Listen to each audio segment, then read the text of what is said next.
നമസ്കാരം. കേരളം കണ്ട എക്കാലത്തെയും മികച്ച സമര നായകൻ്റെ VS അച്യുതാനന്ദൻ്റെ വിയോഗ വാർത്തയുടെ പശ്ചാത്തലത്തിലാണ് നമ്മൾ നിൽക്കുന്നത്. അതിനെപ്പറ്റി പലരും പല രീതിയിലുള്ള അഭിപ്രായങ്ങൾ, നല്ല അഭിപ്രായങ്ങൾ, അതുപോലെ തന്നെ മോശമായിട്ടുള്ള വിഷലിപ്തമായിട്ടുള്ള ഒരുപാട് അഭിപ്രായങ്ങൾ, അങ്ങനെയൊക്കെയുള്ള താരതമ്യ പഠനങ്ങൾ, അങ്ങനെയൊക്കെയുള്ള ഒരു ചർച്ചകൾ നടക്കുന്ന പശ്ചാത്തലത്തിലും കൂടിയാണ് നമ്മളിപ്പോൾ ഉള്ളത്. അദ്ദേഹത്തിൻ്റെ മരണത്തോട് അനുബന്ധിച്ചും അതിനു മുമ്പും അദ്ദേഹത്തെ ഒരു മുസ്ലിം വിരോധിയാക്കി ചിത്രീകരിക്കാൻ ചില കൂട്ടർ കൊണ്ടുപിടിച്ച ശ്രമം നടത്തുന്നുണ്ടായിരുന്നു. അതിൻ്റെ വസ്തുതകളൊക്കെ ഈ മാധ്യമങ്ങളിലും അതുപോലെ തന്നെ നമ്മളൊക്കെ ഇവിടെ പറഞ്ഞു പോയി കഴിഞ്ഞതാണ്. ഇപ്പോൾ നടക്കുന്നത് ചില കേന്ദ്രങ്ങളിൽ നിന്നുള്ള താരതമ്യ പഠനമാണ്. അത് മറ്റെവിടെ നിന്നുമല്ല, അത് ആ മരണപ്പെട്ട നിമിഷം മുതൽ തുടങ്ങിയതുമാണ്. മുൻ മുഖ്യമന്ത്രി കോൺഗ്രസ് നേതാവുമായിട്ടുള്ള ഉമ്മൻചാണ്ടിയുടെയും ഇപ്പോൾ നമ്മളിൽ നിന്ന് മറഞ്ഞുപോയ VS അച്യുതാനന്ദനെ പറ്റിയും തമ്മിലുള്ള താരതമ്യമാണ് ഇപ്പോൾ സോഷ്യൽ മീഡിയയിൽ ചർച്ച ചെയ്യുന്നത്. നമുക്കറിയുന്നത് പോലെ തന്നെ ഈ രണ്ടു പേരും ഈ കേരളത്തിൻ്റെ മുഖ്യമന്ത്രി പദം അലങ്കരിച്ചവരാണ്, അതുപോലെ തന്നെ പ്രതിപക്ഷ നേതൃസ്ഥാനവും അലങ്കരിച്ചവരാണ്. അതുകൊണ്ട് തന്നെ സ്വാഭാവികമായിട്ടുള്ള താരതമ്യങ്ങൾ, ചർച്ചകളൊക്കെ ഈ ഒരു മേഖലയെ സംബന്ധിച്ചിടത്തോളം നടക്കുക സ്വാഭാവികമാണ്. പക്ഷേ ഇവിടെ നടക്കുന്ന ചർച്ചകളും താരതമ്യ പഠനങ്ങളും ഒക്കെ കേട്ടാൽ അമ്പരന്ന് പോകുന്നതാണ്. ആ ഒരു രീതിയിലുള്ള ചർച്ചകളാണ് നടത്തുന്നത്. അതായത് കേരളത്തിൻ്റെ പോരാട്ടങ്ങൾക്ക് മുന്നിൽ നെഞ്ചു വിരിച്ചു നിന്ന ഉമ്മൻചാണ്ടിയും അതുപോലെ തന്നെ ദൈവിക തുല്യനായിട്ടുള്ള ജനങ്ങൾ ദൈവിക തുല്യനായി മനസ്സിൽ സ്ഥാനം നൽകിയിട്ടുള്ള ഉമ്മൻചാണ്ടി എവിടെ കിടക്കുന്നു? അതുപോലെ തന്നെ വികസന വിരോധിയും അല്ലെങ്കിൽ ഈ ദൈവിക തുല്യനായ മനുഷ്യനെ കുറ്റം പറഞ്ഞ് നടന്ന ഒരു VS അച്യുതാനന്ദൻ എന്ന വ്യക്തി എവിടെ കിടക്കുന്നു എന്നുള്ള രീതിയിലൊക്കെയാണ് താരതമ്യം ചെയ്ത് കളയുന്നത്. ഇവർ രണ്ടുപേരും നമ്മളെ സംബന്ധിച്ചിടത്തോളം ഒരു നല്ല രാഷ്ട്രീയ നേതാക്കളാണ്. ഒരുപാട് ജനങ്ങൾക്ക് വേണ്ടിയൊക്കെ ഒരുപാട് നല്ല പ്രവർത്തനങ്ങളിലൊക്കെ പങ്കാളികളായിട്ടുള്ള നമ്മളെ ഭരിച്ച നേതാക്കളാണ്. രണ്ടുപേരും രണ്ട് വ്യത്യസ്ത ആശയം പേറുന്ന രണ്ട് പാർട്ടികളുടെ വക്താക്കളാണ്. അതുകൊണ്ട് തന്നെ പ്രതിപക്ഷ നേതാവായിട്ടും മുഖ്യമന്ത്രിയുമായിട്ടൊക്കെ ഇങ്ങനെ മാറി മാറി ഇരിക്കുന്ന സമയത്ത് പല ആരോപണങ്ങളും, വ്യക്തിപരമായിട്ടുള്ള ആരോപണങ്ങൾ, അതുപോലെ രാഷ്ട്രീയമായിട്ടുള്ള ആരോപണങ്ങൾ, വാക്ക് തർക്കങ്ങൾ ഒക്കെ പരസ്പരം അങ്ങോട്ടും ഇങ്ങോട്ടൊക്കെ ഉണ്ടാവുക സ്വാഭാവികമാണ്. ഇന്നുള്ള നേതാക്കളും തമ്മിൽ പരസ്പരം ഇതുപോലുള്ള ആശയപരമായിട്ടുള്ള വാഗ്ദത്വങ്ങളും അതുപോലെ തന്നെ ആരോപണങ്ങളും ഒക്കെ ഇപ്പോഴും നടക്കുന്നുണ്ട്.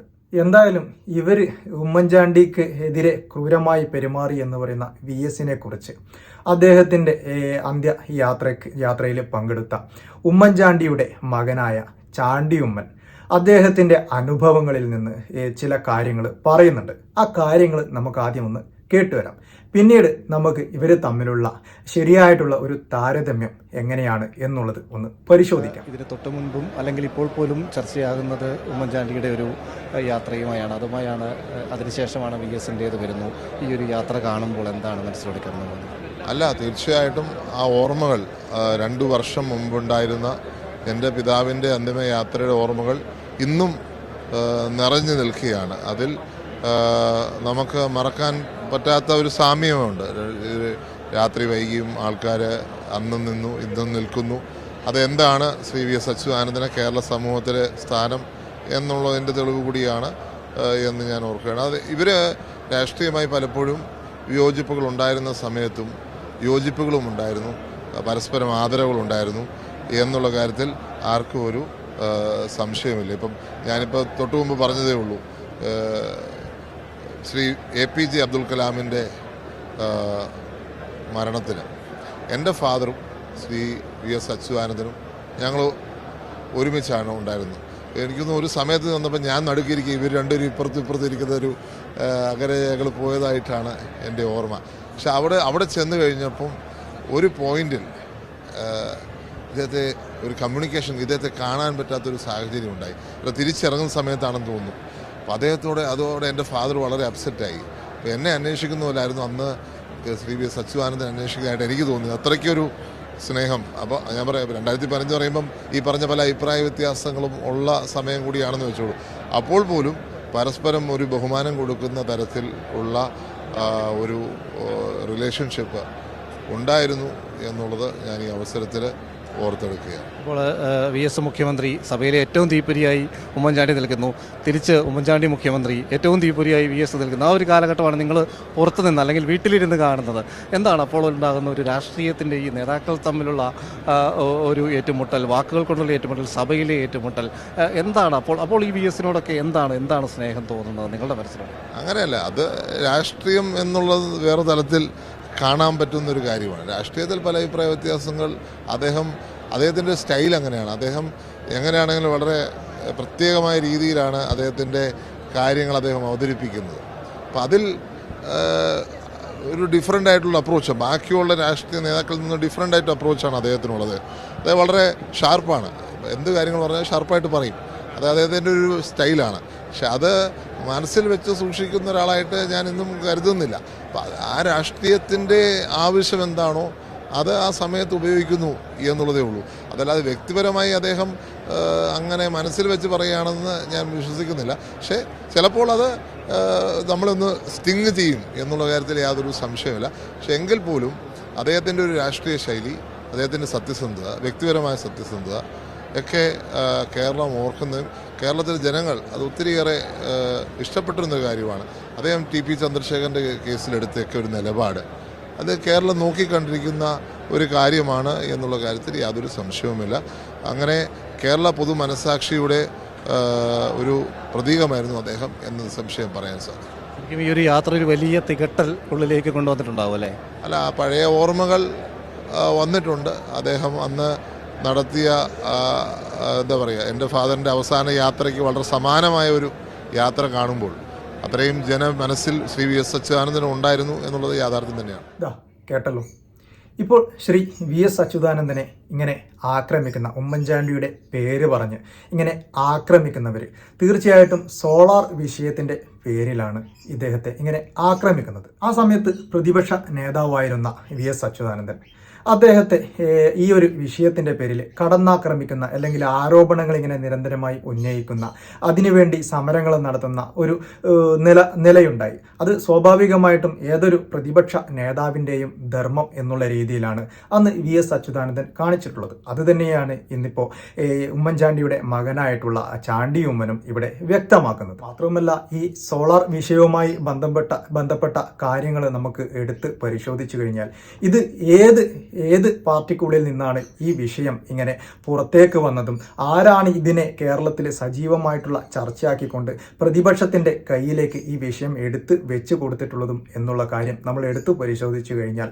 തീർച്ചയായിട്ടും ഇന്ന് ഉമ്മൻചാണ്ടിയുടെ ബലികുടീരത്തിൽ പോയി മുട്ടിപ്പായി പ്രാർത്ഥിക്കുന്ന പല UDFൻ്റെ നേതാക്കളും അല്ലെങ്കിൽ കോൺഗ്രസിൻ്റെ നേതാക്കൾ തന്നെയാണ് ഈ വിഷയങ്ങളൊക്കെ ഉമ്മൻചാണ്ടിക്കെതിരെ ആസൂത്രിതമായിട്ട് ഈ പ്രതിപക്ഷത്തിനെ ഈ ഒരു വിഷയം ഏൽപ്പിച്ചു കൊടുത്തിട്ടുള്ളത് എന്നുള്ള കാര്യം നമുക്ക് വ്യക്തമാണ്. മാത്രമല്ല, ഈ കഴിഞ്ഞ ദിവസമാണ് ഈ ഉമ്മൻചാണ്ടിയുടെ ഭാര്യയും അതുപോലെ തന്നെ ഈ ചാണ്ടി ഉമ്മൻ അടക്കം പല വേദികളിലും ഈ ഒരു കാര്യം എടുത്തു പറഞ്ഞിട്ടുള്ളതുമാണ്. ഇനി ഇവരെ തമ്മിൽ താരതമ്യം ചെയ്യുന്ന ചില വിഷയങ്ങളിൽ നമുക്ക് ഇവരെ തമ്മിൽ താരതമ്യം ചെയ്യാൻ പറ്റുന്ന മേഖല എന്ന് പറയുന്നത് തീർച്ചയായിട്ടും മുഖ്യമന്ത്രി എന്നുള്ള രീതിയിൽ രണ്ടുപേരും പ്രവർത്തിച്ചിട്ടുണ്ട്. തീർച്ചയായിട്ടും ആ കാലയളവിൽ ആരാണ് ഒരു നല്ല മുഖ്യമന്ത്രി സ്ഥാനം അലങ്കരിച്ചിട്ടുള്ളത് എന്നുള്ള കാര്യം നമുക്ക് താരതമ്യമായിട്ട് നമുക്ക് പരസ്പരം ചർച്ച ചെയ്ത് പഠിക്കാൻ പറ്റുന്ന ഒരു വിഷയമാണ്. അതുപോലെ തന്നെ ആരാണ് ഇവരിൽ നല്ല പ്രതിപക്ഷ നേതാവ് എന്നൊക്കെയുള്ള ചർച്ചകൾ സ്വാഭാവികമായിട്ട് നമുക്ക് നടത്താം. അതിലൊക്കെ ഒരു അടിസ്ഥാനമുണ്ട്. പക്ഷെ എന്ന് കരുതി VS അച്യുതാനന്ദനും ഉമ്മൻചാണ്ടിയും തമ്മിൽ താരതമ്യം ചെയ്യാൻ പറ്റുമോ എന്ന് ചോദിച്ചു കഴിഞ്ഞാൽ ഒരുപാട് അന്തരമുണ്ട്. VS അച്യുതാനന്ദനും ഉമ്മൻചാണ്ടിയും ഇവർ തമ്മിലുള്ള രാഷ്ട്രീയ ജീവിതവും നമ്മൾ എടുത്ത് പരിശോധിച്ച് നോക്കിയാൽ ശരിക്കും എലിയും മലയും കണക്കെ വ്യത്യസ്തമായി നിൽക്കുന്ന രണ്ട് രീതിയിൽ വളർന്നു വന്ന നേതാക്കളാണ്. അച്യുതാനന്ദനാകട്ടെ സമര പോരാട്ടങ്ങൾ, അതായത് ഇരുണ്ട കാലഘട്ടത്തിൽ ഈ ജമ്മിത്ത കുടിയാൻ സമ്പ്രദായമൊക്കെ നിലനിൽക്കുന്ന ആ പഴയ ഇരുള് മൂടിക്കിടക്കുന്ന ആ ഒരു കാലഘട്ടത്തിൽ ആ സാധാരണക്കാരായിട്ടുള്ള തൊഴിലാളികളായിട്ടുള്ള ജനങ്ങൾക്ക് വേണ്ടി അല്ലെങ്കിൽ കുടിയാന്മാരായിട്ടുള്ള ജനവിഭാഗത്തിന് വേണ്ടിയിട്ട് ഈ പോലീസ് അതിക്രമങ്ങൾ, അതുപോലെ തന്നെ ഒരുപാട് 5 വർഷത്തോളം പല ഘട്ടങ്ങളിലായി ജയിലിൽ കടന്നു, അതുപോലെ തന്നെ പോലീസുകാരുടെ ക്രൂരമായിട്ടുള്ള ആക്രമണങ്ങൾക്ക് വിധേയമായി, അതുപോലെ തന്നെ ഒരുപാട് കാലം ഒളിവിൽ താമസിക്കുകയൊക്കെ ചെയ്ത് അങ്ങനെയൊക്കെ സമര പോരാട്ട പോരാട്ടങ്ങൾ നടത്തി വന്ന ഒരു നേതാവാണ് അച്യുതാനന്ദൻ. പക്ഷെ ഉമ്മൻചാണ്ടിയുടെ കാര്യത്തിൽ ഈ അദ്ദേഹത്തിന്റെ രാഷ്ട്രീയത്തിലേക്കുള്ള കടന്നുവരവും അദ്ദേഹത്തിന്റെ രാഷ്ട്രീയ പ്രവർത്തനവും നേരെ വിഭിന്നമാണ്. നമുക്കറിയാം, സ്വാഭാവികമായിട്ടും ഒരു വെളിച്ചം ഉള്ള അല്ലെങ്കിൽ കേരളം ഇന്നത്തെ കേരളമായി മാറുന്ന ഒരു പശ്ചാത്തലത്തിൽ അല്ലെങ്കിൽ ഒരു നല്ല സ്വതന്ത്രമായിട്ട് രാഷ്ട്രീയ പ്രവർത്തനം നടത്താൻ പറ്റുന്ന ഒരവസ്ഥയിലൂടെ നല്ല വെടിപ്പായിട്ട് കടന്നു വന്ന ഒരാളാണ് ഈ ഉമ്മൻചാണ്ടി എന്നുള്ള വ്യക്തി.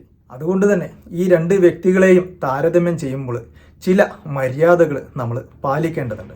അതിന് ആദ്യം വേണ്ടത് ഇവരെ രണ്ടുപേരുടെയും നടന്നു വന്ന വഴികൾ പരിശോധിക്കുക, അല്ലെങ്കിൽ ആ ചരിത്രം വായിച്ച് പഠിക്കുക എന്നുള്ളതാണ്. എന്തായാലും അവരുടെ മരണശേഷമെങ്കിലും ഇത്തരത്തിലുള്ള ചർച്ചകൾ ഉയർന്നു വരുന്നത് ഒരു തരത്തിൽ നല്ല കാര്യം തന്നെയാണ്. കാരണം കൂടുതൽ ഇന്നത്തെ ജനറേഷന് ഈ രണ്ട് നേതാക്കളെ പറ്റിയും തുറന്ന് പഠിക്കാനും അല്ലെങ്കിൽ അവരുടെ ചരിത്രങ്ങൾ വായിച്ച് മനസ്സിലാക്കാനും നല്ല രീതിയിൽ തന്നെ ഇവരെ രണ്ടുപേരെയും താരതമ്യം ചെയ്യാനുമുള്ള അവസരം ഉണ്ടാകുന്നു ഈ ചർച്ചകളിലൂടെ എന്നത് എന്നെ സംബന്ധിച്ചിടത്തോളം നല്ല ആശ്വാസകരമായിട്ടുള്ള ഒരു കാര്യം തന്നെയാണ്. ഈ ക്രൂശിക്കപ്പെട്ടു എന്ന് പറയുന്ന ഈ ഉമ്മൻചാണ്ടിയുടെ മകൻ അല്ലെങ്കിൽ അദ്ദേഹത്തിന്റെ ഭാര്യ, ഇവരൊക്കെ വെളിപ്പെടുത്തുന്ന കാര്യങ്ങളുണ്ട്. ഈ കാര്യങ്ങൾ അവർ തീർച്ചയായിട്ടും രാഷ്ട്രീയപരമായിട്ട് മാത്രമേ ഈ ഇടതുപക്ഷത്തിന്റെ നേതാക്കൾ അല്ലെങ്കിൽ അച്യുതാനന്ദനെ പോലെയുള്ള ആൾക്കാർ തൻ്റെ പിതാവിനെ അല്ലെങ്കിൽ ഉമ്മൻചാണ്ടിയെ ആക്രമിച്ചിട്ടുള്ളൂ. പക്ഷെ കൂടെ നിൽക്കുന്നവരാണ് അദ്ദേഹത്തെ കൂടുതലായിട്ടും ആക്രമിച്ചിട്ടുള്ളത് എന്ന് ഇവർ തുറന്നു പറയുന്നത് കൊണ്ട് തന്നെ ഈ ചാണ്ടി ഉമ്മനെയൊക്കെ ഇപ്പോഴും ചില കോൺഗ്രസിന്റെ പ്രവർത്തകർക്കും നേതാക്കൾക്കൊക്കെ കണ്ടുകൂടാ.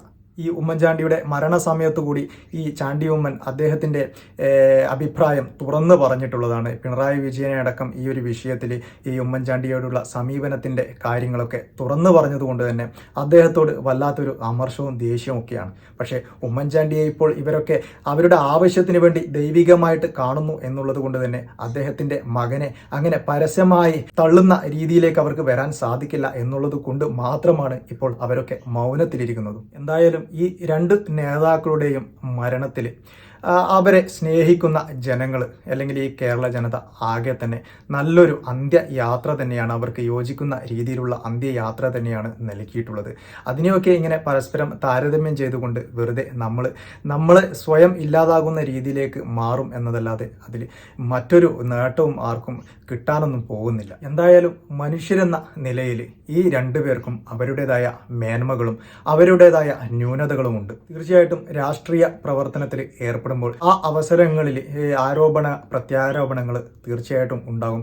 അതൊന്നും വ്യക്തിപരമായി എടുക്കാതെ അതൊക്കെ രാഷ്ട്രീയപരമായിട്ട് തന്നെ കാണാൻ പറ്റണം. അവിടെയാണ് ഈ ജനാധിപത്യത്തിന്റെ സൗന്ദര്യം.